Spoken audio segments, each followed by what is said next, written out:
네, 오늘은 종교개혁 주일로 이제 종교개혁이라는 게 언제 있었냐? 1519년입니다. 한참 전이죠. 500년 훨씬 전에 10월 31일 날 루터라고 하는 사람이 이제 카톨릭 안에 잘못된 것들을 지적하는 글을 썼어요. 어떤 문제가 있었냐면 여러분들 고해성사라고 하는 것을 알고 계실 겁니다. 카톨릭에서 하는 거죠. 신부 앞에서 자신의 죄를 고백하는 겁니다. 1년에 뭐 한 번인가 두 번 꼭 카톨릭 교인들은 들어가야만 됩니다. 그러니까 그 죄를 씻겨야 된다는 거죠. 그러니까 신부한테 그 얘기를 하면 신부가 그 이야기를 알고 듣고 거기에 합당한 뭐 여러 가지들을 시키거나 아니면 그것들을 용서해 주는 그 일들에 대해서 루터가 문제를 지적한 겁니다. 어떻게 사람이 그 문제 죄를 해결할 수 있겠는가? 이거 잘못된 겁니다 라고 쓴 거죠. 또 한 가지가 우리가 너무나 잘 알고 있는 성 베드로 성당이라고 하는 것을 건축하다 보니까 돈이 부족한 거예요. 그래서 뭘 팔았어요? 면죄부라고 하는 걸 팔았죠. 이 증서를 이 표를 사면 너는 천국 간다는 거예요. 이것들이 이제 하다가 안 팔려요. 그럼 이제 다음에 어떻게 했죠? 연옥에 가 있는 아직 천국에는 못 간 그 성도들, 내 죽은 그 성도들을 위해서 대신 면죄부를 사면 그 연옥에 있었던 그 사람들조차 천국에 갈 수 있습니다 라고 하는 것을 팔았던 거예요. 이 두 가지를 글을 써가지고 비텐베르그 대학 그 교회 앞에 예배당 앞에 그걸 딱 적어놨어요. 의미가 뭐예요? 내가 이거 계약해야지 이거 아니에요. 어떤 의미죠? 내가 성경 안에서 살펴보니까 이거 잘못됐더라. 우리 이거 고치자 라는 의미에서 쓴 것 뿐이에요. 이제 그렇게 시작을 한 거죠. 아니 말씀 앞에서 보다 보니까 이게 잘못됐다는 거예요. 정말로 그런 것 같습니다. 여러분 우리가 진리를 알면 우린 끝까지 진리의 길을 걸어갈 것 같지만 우리가 간과해서는 안 되는 것이 죄인된 우리는 조금만 방심하면 어떻게 해요? 하나님이 기뻐하시는 것보다 내가 좋아하는 것을 선택하는 것이 우리입니다. 하나님이 기뻐하시는 것보다 그 기뻐하시는 것을 몰라서가 아니라 기뻐하시는 것을 알지만 내가 좋아하는 것을 더 선택하는 것이 죄인된 우리의 모습들이죠. 그래서 매일마다 말씀 앞에서 싸워 나가야 되는 겁니다. 말씀 앞에서 하나님이 어떤 분이신지를 보고 배우고 삶 속에서 죄와 싸워 나가야 되는 것이 우리 그리스도인들이죠. 그 의미가 종교개혁주일의 의미입니다. 지금 있는 우리도 마찬가지죠. 매일매일의 삶 속에서 말씀 앞에서 바로 서지 못하면 어떻게 되는 거예요? 이 모습과 똑같이 되어져 갈 수밖에 없습니다. 여러분 카톨릭이 처음부터 고해 성사에 대해서 잘못된 판단으로 시작했을까요? 처음에는 그러지 않았을 겁니다. 면죄부라고 하는 것이 분명히 잘못됐지만 그렇지만 처음에 그것들을 의도했을 때 처음에 그것들을 생각했을 때 처음 의도는 이렇게 완전히 변질되어져 있지는 않았을 겁니다. 뭐 때문에 그런 거예요? 말씀 앞에서 계속해서 비춰보지 않으니 뭐 하는 거예요? 완전히 잘못된 길로 갈 수밖에 없게 되는 거죠. 오늘 우리는 그것을 요아스 왕을 통하여 살펴보기를 원합니다. 이 요아스 왕의 모습을 통하여 우리의 모습들을 더욱더 살펴보기를 원합니다. 본문 속 요아스 왕은 되게 드라마틱한 삶의 모습을 보이고 있습니다. 요아스의 할머니가 있는데 그 할머니의 이름이 뭐냐면 아달랴입니다. 근데 이 아달랴가 왕권을 갖고 싶었던 거예요. 그래서 자신의 아들이 전쟁터에 나가서 죽으니까 무슨 생각이 버떡 들었냐면 아들이 죽었으면 그 손자들이 왕이 될 테니 이 손자들을 뭐 하면 된다? 죽여버리자. 그리고 대신 내가 왕이 돼야지 라는 생각을 갖고 손자들을 다 죽이기 시작합니다. 근데 하나님의 은혜 가운데 요아스의 고모인 여호사부앗이라고 하는 사람이 그 요아스를 구원하죠. 그리고 그 고모의 남편, 고모부 제사장 여호야다가 그 요아스를 6년 동안 성전 안에 숨겨둡니다. 그리고 7살이 됐을 때 이 요아스 왕을 뭐예요? 왕으로 옹립하는데 많은 도움을 줬습니다. 결국 이 요아스 왕은 정말 긴 시간 동안 8세 때 왕이 되어서 거의 40년간 나라를 다스리고 있었던 그렇게 긴 시간 동안 나라를 다스린 왕이 됐죠. 막 어떻게 보면 영화 같은 데나 뭐 드라마 같은 데 있을 법한 이야기가 이 요아스의 모습이었습니다.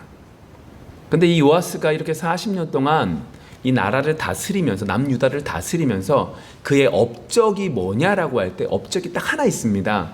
그게 뭐냐면 성전을 다시금 정비했다는 겁니다. 왜냐하면 솔로몬이 성전을 지었는데 솔로몬이 성전을 짓고 요아스가 있었을 시대엔 벌써 120년이라는 시간이 흐른 겁니다. 120년이 흘렀으니 얼마나 건물들이 낡았겠어요. 심지어 그의 할머니 아달랴는 하나님을 섬기고 있었던 사람이 아닙니다. 바알과 아세라 신을 섬겼던 사람이죠. 그러니 하나님이 성전을 뭐 귀하게 여겼겠어요? 함부로 여겼지. 그러니까 그 성전이 너무 낡은 것을 오늘 성경 속에서 말하고 있는 요아스가 이제 정비하는 작업들을 했습니다. 정비가 쉽지 않아서 정말로 지혜롭게 그 일들을 진행했던 것을 우리는 성경 속에서 볼 수 있습니다. 엄청난 업적입니다. 그런데 우리는 오늘 본문을 읽었죠. 2절 말씀을 보시면 어떤 면에서 이렇게 대단한 왕이었는데 좀 그에 대한 평가가 좀 이상합니다. 2절 이렇게 쓰여져 있습니다. 제사장 여호야다가 세상에 사는 모든 날에 요아스가 여호와 보시기에 정직하게 행하였으며, 좀 이상합니다. 왜 이상하냐면 이렇게 성전을 정비하고 훌륭한 일들을 많이 했으면 그가 힘들게 왕이 됐는데, 하나님의 은혜로 왕이 됐는데, 그가 하나님의 도우심을 의지하면서 40년 동안 이 나라를 강성하게 했어요. 하나님만 바라봤어요 라고 하면 맞는데 뭐라고 얘기하냐? 누구? 제사장 여호야다가 사는 날 동안에만 그랬다라고 말을 한다는 겁니다. 평가가 참 별로입니다. 이걸 좀 비슷하지만 더 정확하게 이 의미가 뭔지에 대해서 설명하고 있는 것이 14절입니다. 14절 마지막 부분을 보시면 뭐라고 말하냐면 이 여호야다가 사는 날 동안 뭐 했대요? 모든 날 동안 성전에서 번제를 드렸다라고 말을 하는 거죠. 그럼 두 개 합쳐보면 어때요? 여호야다라고 하는 제사장이 사는 날 동안 성전에서 하나님께 제사를 드리면서 그 제사가 있을 때 동안은 오늘 성경에서 말하고 있는 요아스 왕이 하나님 보시기에 합당하게 행했지만 이 예배가 멈춰지고 나니까 뭐 했다? 하나님 보시기에 합당하게 안 살았구나 라는 결론이 나지는 거죠. 여기서 우리는 이스라엘 나라의 특수성을 알아야 됩니다. 하나님은 이스라엘 나라를 부르면서 뭐라고 말씀하셨냐면 제사장의 나라라고 불렀습니다. 이 의미가 뭐냐면 하나님께서 시내산에서 시내산 언약을 주시고 그리고 언약을 지키면 뭘 만들겠다? 제사장 나라를 세우겠다라고 말씀하신 거거든요. 왕의 나라가 아닙니다. 강대국을 만들겠다고 말한 게 아닙니다. 땅을 많이 차지하겠다고 한 것도 아닙니다. 심지어 우리는 알고 있습니다. 다윗과 솔로몬 시대 때에 부강했음에도 불구하고 하나님이 말씀하신 그 지경을 넘어가요? 안 넘어가요? 넘어가지 않습니다. 땅을 많이 차지한 제국을 만드는 것도 하나님의 목표성이 아니었습니다. 하나님의 목적은 뭐예요? 제사장 나라로 세우는 겁니다. 그래서 이스라엘 백성들이 타락해서 왕을 구해서 왕이 세워졌어도 그 왕의 역할은 뭐예요? 하나님의 말씀을 받아서 백성들에게 전달해주는, 더 정확하게 말하면 하나님의 말씀을 통해서 전달해주고 또 한 가지 제사장들과 성전을 뭐 하는 거예요? 지키는 역할이 누구의 역할이었던 거예요? 왕의 역할이었던 겁니다. 그러면 제사장들이 무슨 일들을 하죠? 오늘 성경 속에 제사도 드립니다. 또 뭐도 해요? 가르치기도 해요, 율법을. 또 뭐도 해요? 재판도 합니다. 또 뭐도 해요? 심지어 병을 진단하는 역할, 의사의 역할들도 제사장들이 합니다. 무슨 의미예요? 제사장들이 얼마나 바르게 역할을 감당하느냐에 따라서 그 나라는 뭐 할 수 있는 거예요? 잘 될 수 있고 못 될 수 있는 나라라는 거예요. 그래서 하나님은 뭐라고 그래요? 제사장의 나라라고 말하는 거예요. 그러한 면에서 오늘 성경에서 말하고 있는 이 요아스 왕에게 있어서 여호야다 제사장은 너무나 귀한 존재였죠. 그가 하나님 앞에 열심을 다하고 그가 하나님 앞에 최선을 다하며 그가 하나님 앞에 하나님이 맡겨주신 일들을 열심을 다하니까 뭐 한 거예요? 그 나라가 하나님 보시기에 아름답게 갔는데 하나님의 말씀이 딱 떨어지고 나니까 한순간에 뭐 하는 거예요? 완전히 꼬꾸러지는 나라로 변화되어져 가게 되는 거죠. 자, 오늘 성경 속에서 그러한 과정들 속에 이 여호야다 제사장이 죽습니다. 나이가 많아서 죽는데 그것이 15절 말씀입니다. 여호야다가 나이가 많고 늙어서 죽으니 죽을 때에 몇 세라? 130세라. 정말 오래 사셨네요. 무리가 다윗성 여러 왕의 묘실 중에 장사하였으니 제사장인데 어디에 묻었대요? 왕의 묘실에 묻었대요. 이유가 뭐냐? 그 뒤에 이는 그가 이스라엘과 하나님과 그의 성전에 대하여 선을 행하였음이더라. 와, 왕만 들어간 게 아니에요. 하나님 보시기에 선을 행했기 때문에 제사장임에도 불구하고 여호야다가 어디에 들어간 거예요? 왕의 묘실에 들어가는 거예요. 근데 반대로 말하면 나중에 보시겠지만 이 요아스는 왕의 묘실에 들어갈까요? 못 들어갈까요? 못 들어가요. 그러니까 정말로 요아스가 살아있을 때, 요아스가 아니라 여호야다 제사장이 살아있을 때 요아스에게 하나님의 말씀이 들어가고 하나님의 말씀이 그의 모든 삶을 주관하고 있었을 때는 그는 하나님 보시기에 그나마 나았지만 그것이 없어지고 나니까 뭐 할 수밖에 없는 거예요? 왕의 묘실에도 못 들어가는 존재가 되어버리죠. 업적이 분명히 있었잖아요. 근데 그 업적이 다 사라진 거예요. 여호야다가 죽습니다. 죽고 나니까 이제 오늘 요아스는 지금까지 억눌렸던 그 모든 것들이 빵 터지는 거예요. 그거 볼까요? 17절이요. 여호야다가 죽은 후에 유다 방백들이 와서 왕에게 절하매 왕이 그들의 말을 듣고 그의 조상들의 하나님 여호와의 전을 버리고 아세라 목상과 우상을 섬겼으므로 그 죄로 말미암아 진노가 유다와 예루살렘에 임하니라. 그러나 여호와께서 그들에게 선지자를 보내서 다시 여호와께로 돌아오게 하려 하심에 선지자들이 그들에게 경고하였으나 듣지 아니하니라. 여호야다가 죽었습니다. 요아스 왕은 혼자 남았는데 유다 방백들이 와서 누구를 섬기자고 한 거예요? 아세라와 그리고 오늘 성경 속에 아세라 목상과 우상을 섬기자고 하는 겁니다. 이유가 뭐 때문이냐? 이 여호야다가 죽기 전에 여호야다가 등장하기 전에 아달랴 왕비가 왕의 역할을 감당했을 때 그 나라는 뭐가 가장 강한 종교였을까요? 아세라 목상이 가장 큰 종교였어요. 아세라 목상의 의미는 여러 가지들을 풍부하게 해주는 겁니다. 그러니까 아세라를 섬기는 이유는 그 여신을 섬김으로 여러 가지 곡물들이 풍족해지고 풍부를 상징하는 의미였거든요. 아니 그때는 그 아세라를 열심히 섬겼더니 부유해졌는데 막상 여호와를 섬기니 어때요? 그게 없는 거죠.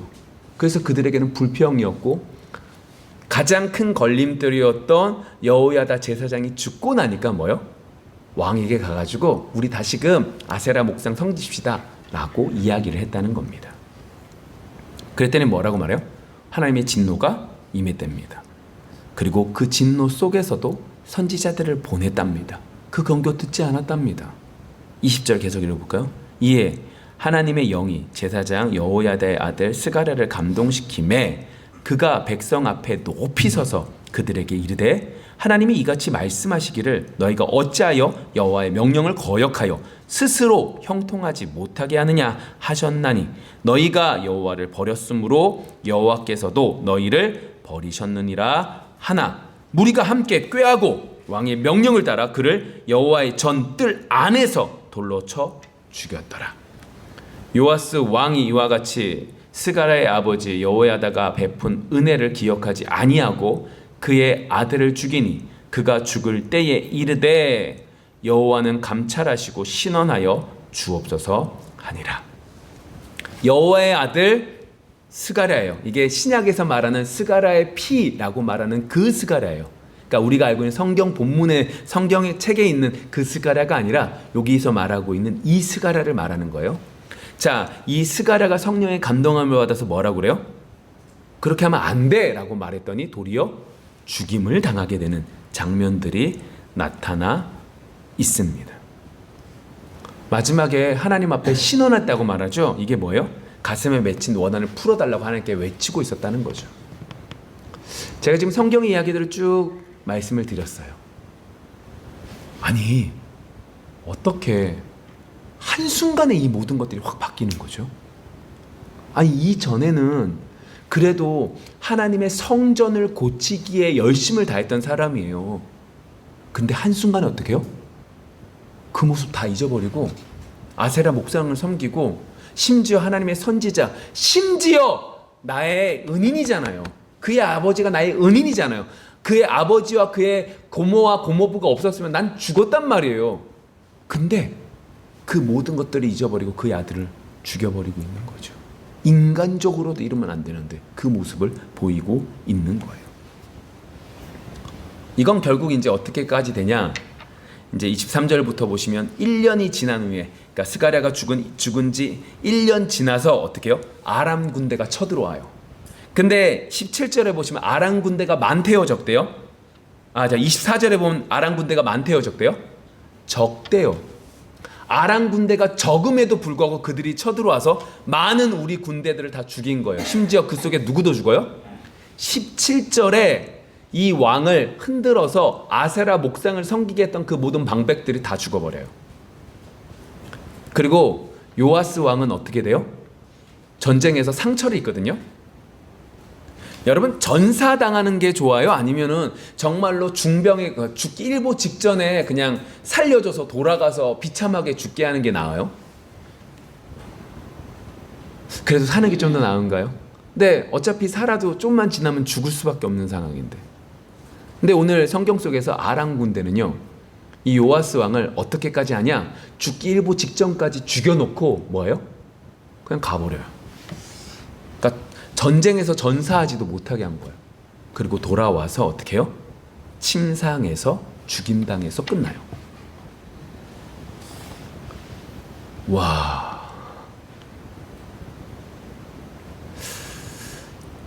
하나님의 은혜로 시작했던 이 요아스의 왕의 모습이 결국 뭐로 끝나요? 멸망으로 끝나는 거죠. 여러분, 이 모습을 보면서 우리가 느낄 수 있는 건 한 가지입니다. 뭐예요? 하나님의 말씀이 우리를 주관하지 않으면 뭐한다? 한순간에도 무너질 수 있다. 아니, 제가요 교회 10년 동안 하고 20년 동안 30년 동안 성경을 몇 번 읽었는데 내가 성경 지식 얼마나 많은데요. 아무 상관없어요.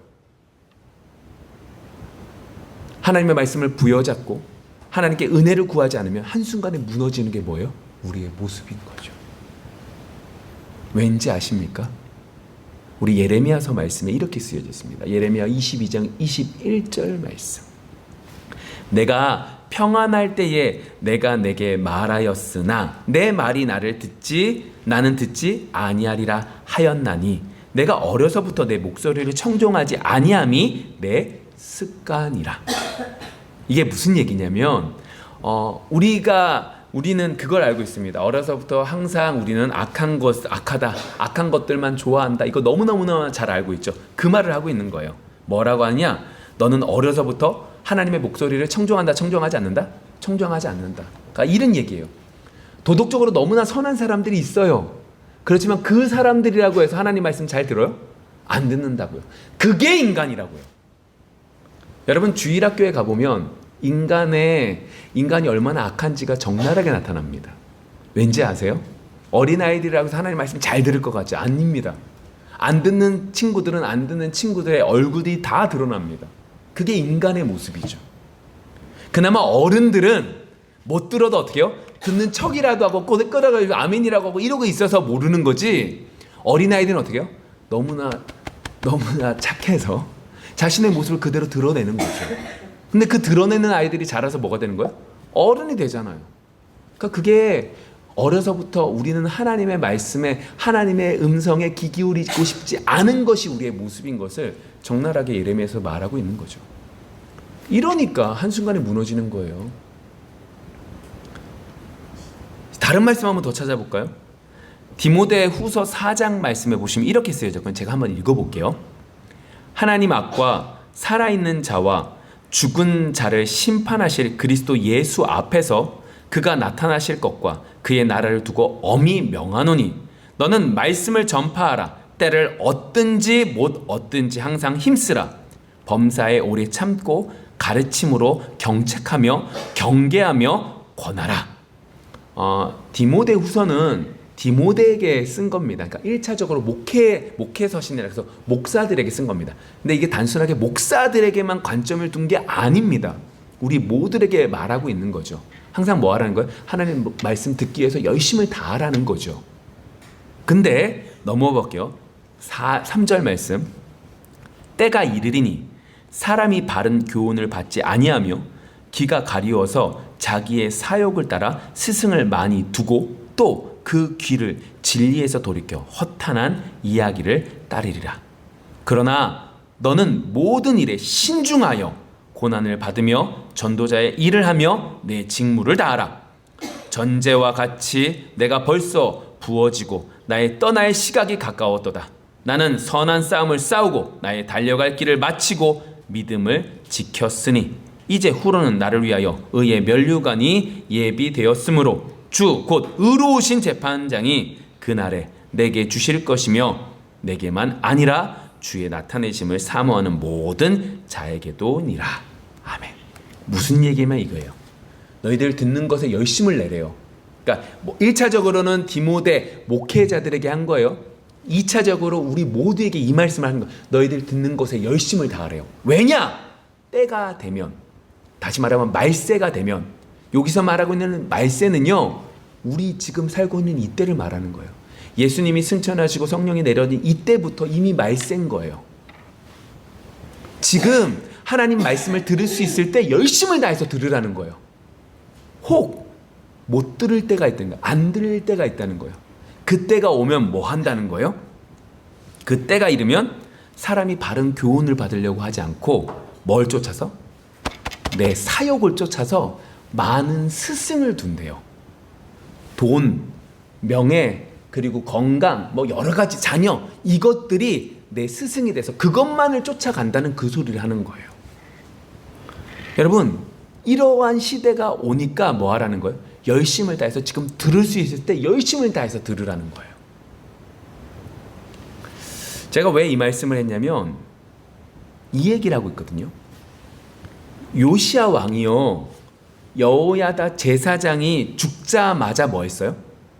하나님을 버렸어요. 왜 이래요? 우린 원래부터 하나님의 음성에 귀 기울이는 사람이 기울이는 사람 아니에요? 기울이고 싶지 않은 사람이에요. 더 나아가서 지금 이때는요, 무슨 때예요?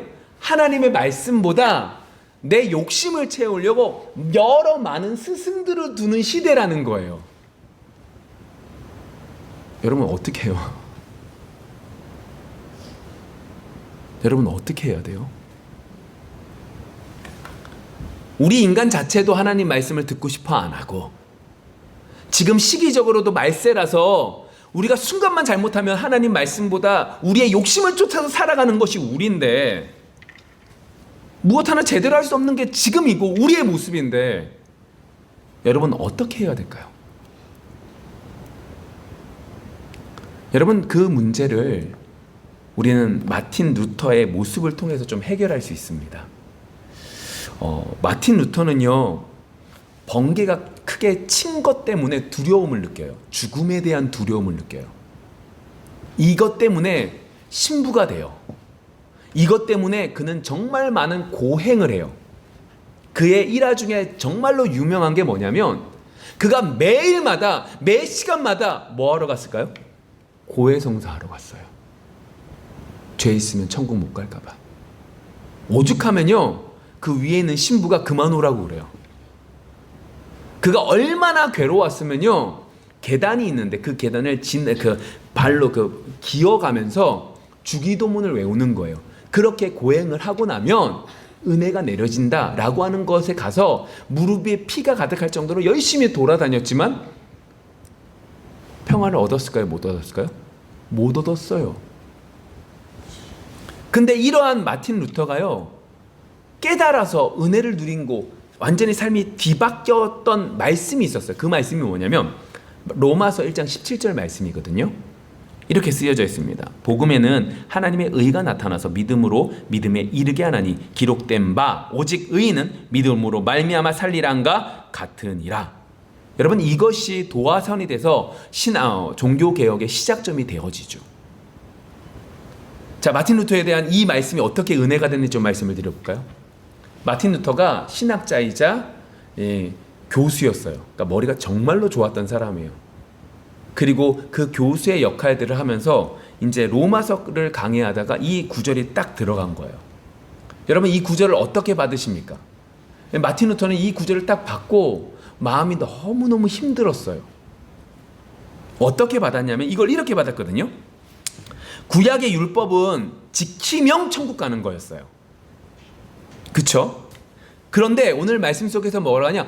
복음에는 하나님의 의가 나타난대요.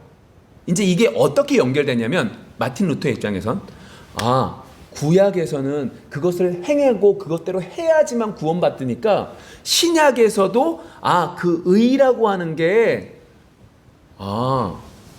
하나님의 말씀을 또 지켜야만 되는 거구나 라고 받은 거예요. 근데 문제가 어디냐면 구약에서는 그냥 지키기만 하면 됐거든요. 근데 예수님이 와서 뭐라고 말씀하셨어요? 야, 너희들 친구 보고 바보라고 말한 것도 지옥 가는 거다. 너희들 마음으로 지었어? 이미 죄진 거야. 너 지옥 가는 거야. 라고 말씀을 하신 거죠. 마틴 루터 입장에서 힘들어요, 안 힘들어? 너무 힘든 거예요. 아니, 구약은 그나마 지키기만 하면 됐는데 예수님이 오셔서 예수님께서 지킨 그 말들을 지키는 의를 이루어야 되는데 예수님이 하신 말씀은 더 힘들거든요. 너무너무 괴로웠어요. 나 어떻게 해야 되지?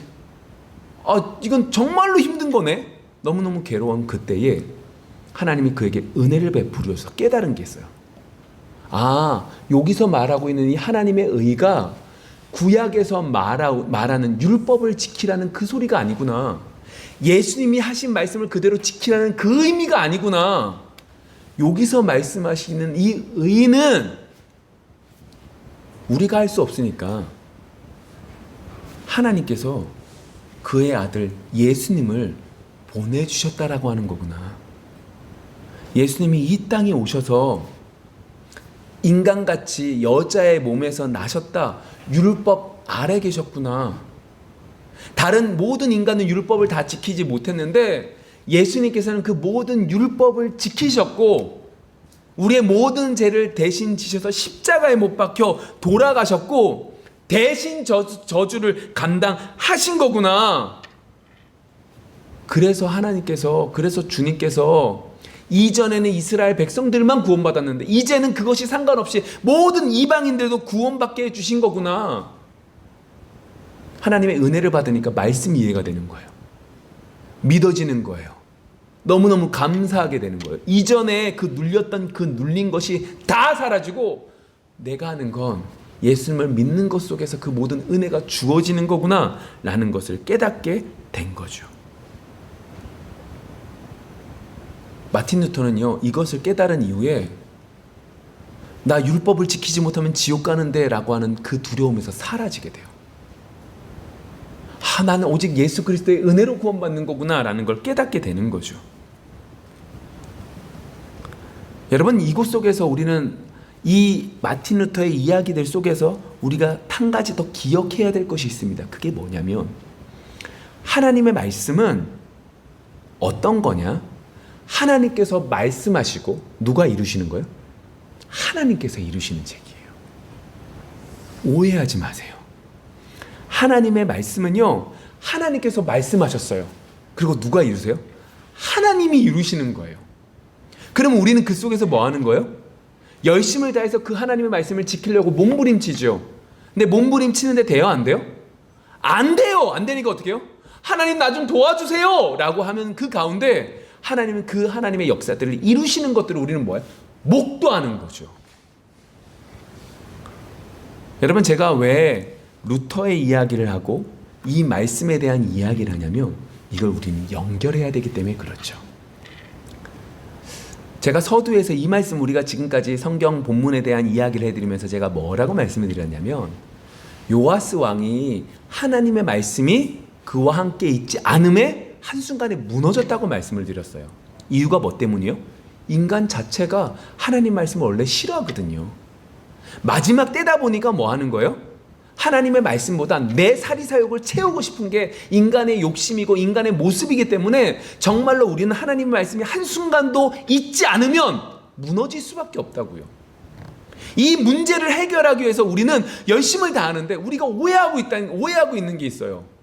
하나님이 이루시는 걸 누가 하려고요? 우리가 하려고 하고 있는 게 문제인 거죠. 마틴 루터가 한 건 뭐예요? 없어요. 하나님 말씀 속에서 하나님이 은혜를 주시니까 깨달은 거예요. 아, 내가 열심을 다해서 구원받는 게 아니구나. 하나님 은혜구나. 근데 문제는 어디서 나타나냐? 이러한 말씀을 들으면 들을수록 우리는 방법론을 찾아요. 아, 그래. 하나님 말씀이 한순간에도 떨어지면 난 죽는다. 아, 어떻게 하면 내가 하나님의 말씀을 항상 갖고 있을 수 있을까? 그래. 성경책을 항상 내 옆에 둬야 되겠다. 아, 말씀을 내 핸드폰에 꼭 집어넣어야 되겠다. 아, 내가 머릿속에 항상 하루에 10번씩 외워야 되겠다. 여러분, 이 방법론으로 되면 너무너무 좋은데 이 방법론으로 안 되는 게 인간인 것을 깨달아야 된다고요. 루터가 깨달은 건 한 가지예요. 하나님의 은혜구나. 그래서 우리가 정말로 이 속에서 두려워해야 될 건 뭘 두려워해야 되냐면, 아까 전에 우리가 디모데 후서의 말씀을 통해서 이야기를 나눴는데 우리가 정말로 두려워해야 되는 건, 제가 이렇게 선포하는, 우리가 목회자를 통해서 이렇게 선포되어지는 말씀이 귀에 들리면 아직은 괜찮은 거예요. 그런데 하나님의 말씀을 듣는데 내가 듣기 싫고 껄끄러운 말씀은 버려지게 되고, 듣고 싶지 않고 내가 원하는 말씀만 부여잡고 이것만을 위해서 기도하고 있다면 우리는 뭐 하는 거예요? 심각한 상황이라는 거죠. 이걸 두려워하셔야 되는 거예요. 내가 어떻게 방법론을 구하냐? 이것들 방법을 찾아 나가는 것을 포커스를 맞출 문제가 아니라 내 모습을 바라보면서 내가 받기 껄끄럽고 내가 힘든 말씀도 여전히 아멘으로 받고 있으면 괜찮지만, 내가 하나님의 말씀을 받지 않고 내가 껄끄러운 말씀들을 버리고 있다면 뭐 하셔야 되는 거예요? 두려워하셔야 되는 거라고요. 왜요? 그 말씀이, 하나님의 말씀을 말씀으로 받을 때 뭐 하지는 거죠? 하나님은 역사하시기 때문에 그렇죠. 그 말씀이 사라지면 우리는 안 된다고요. 말씀을 좀 정리해 볼까요? 오늘 우리는 요아스 왕을 통해서 여호야다 제사장이 함께 있음에, 하나님 말씀이 그와 함께 있음에 괜찮았는데 하나님 말씀이 떠나니까 한순간에 무너지는 걸 바라보게 되었습니다. 맞아요. 우리는 원래 그런 존재예요. 우리는 하나님의 음성을 듣고 싶어 안 하는 존재예요. 시기가 말세라서 우리의 사욕을 쫓고 싶은 마음이 너무너무 간절한 시대에 우리가 살고 있어요. 그때에 우리는 방법론을 찾지 마세요. 아, 이렇게 하면 되겠지. 아니에요. 그걸 찾을 문제가 아니라 우리의 모습을 뒤돌아보셔야 돼요. 아, 내가 하나님 말씀을 얼마나 사모가 있는지를 뒤돌아보셔야 돼요. 내 하나님의 말씀이, 내가 듣기 싫은 말씀도 내 귀에 들려지고 있으면 괜찮지만 내 귀에 들려지지 않고 있다면 뭐 하는 거예요? 우리는 심각하다는 거죠. 이번 한 주 우리의 모습들을 뒤돌아보십시오. 껄끄러운 말씀 때문에 불편하십니까? 하나님의 은혜가 있는데요. 껄끄러운 말씀이 하나도 없고 너 무조건 그냥 해피해요? 우리의 모습을 뒤돌아봐야 될 때죠. 이번 한 주 우리의 모습을 뒤돌아볼 수 있는 우리 모두가 되어지기를 소망합니다. 기도하겠습니다.